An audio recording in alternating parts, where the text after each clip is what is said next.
হজরত সুলাইমান আলাইহিসসালাম ছিলেন আল্লাহর প্রিয় নবী। তার কাছে ছিল এমন ক্ষমতা যা মানুষ কল্পনাও করতে পারত না। আল্লাহর হুকুমে তিনি মানুষের পাশাপাশি অদৃশ্য জিন ও সব ধরনের ভয়ঙ্কর প্রাণীও নিয়ন্ত্রণ করতে পারতেন।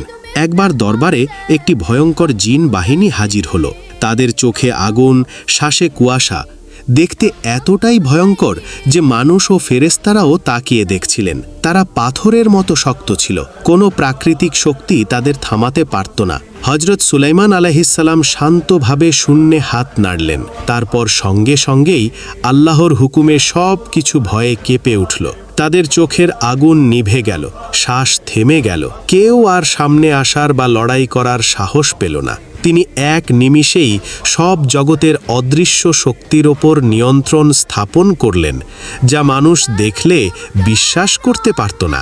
তার ক্ষমতা, জ্ঞান ও আল্লাহর ইচ্ছার এমন সমন্বয় এক রহস্যময় দৃশ্যের সৃষ্টি করেছিল, যা আজও মানুষের কল্পনার বাইরে।